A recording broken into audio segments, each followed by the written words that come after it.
Yes, Mr. President, have Putin and Zelenskyy agreed to a summit yet? And where and when would that be? What would Well, that there's a very good prospect that they will. And we haven't determined where, but we had some very good talks with President Putin today. And there's a very good chance that we could be ending the round, ending the end of that road. That road was long and continues to be long, but there's a good chance that there will be a meeting very soon. How close do you think you are to a deal? Excuse me? How close do you think you are to some kind of deal? Well, I don't want to say. I've been disappointed before with this one. And we haven't determined where, but we had some very good talks with President Putin today. Mr. President, what was the breakthrough today? Did Vladimir Putin make some kind of concession that he hasn't been willing to make before? I don't call it a breakthrough. I mean, we've been working on this a long time. There are thousands of young people dying, mostly soldiers, but also, missiles being hit into Kiev and other places. But in terms of soldiers, I think Russia's lost over 20,000 since the beginning of the year. 20,000.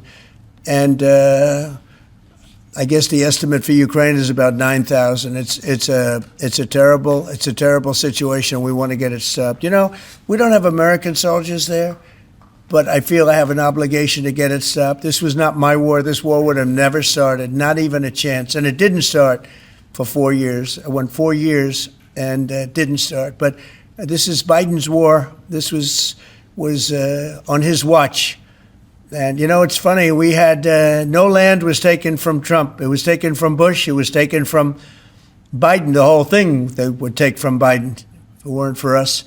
But it was taken by Obama.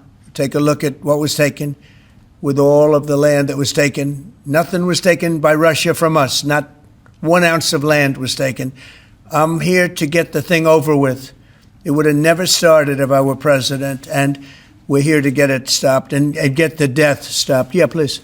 President, in the past, you said you would know if Putin was passing you along. What gives you any confidence that he is or isn't doing that this time around? Can't answer the question yet. I'll tell you in a matter of weeks, maybe less.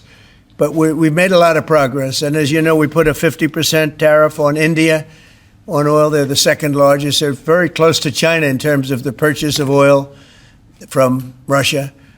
But so I don't know if that had anything to do with it, but we've had very productive talks today. Yes, ma'am. If you do reach a deal with Ukraine and Russia, would you drop the additional tariffs on India? Well, we'll determine that later, but right now they're paying a 50% tariff. Well, we'll determine that later, but right now they're paying a 50% tariff. Okay. Indian officials have said that there are other countries that are buying Russian oil. It's okay. Like China, for instance, It's buys okay. more. Yeah. Why are you singling India out for these additional It's sanctions? only been 8 hours, so let's see what happens over the next. Sanctions You're going very to see a lot soon. more. So this is a taste of You're what's going to to see a come. lot more. You're going to see so much You were the secondary sanctions. Yes, ma'am. Keeping that 10 to 12-day deadline that you had given Russia after today's talks? Yeah, we're pretty much getting close to it right now, but we're having very serious talks right now about getting out of Ukraine, getting it settled, getting it ended. Should have never started, would have never started. If I were president, it would have never started.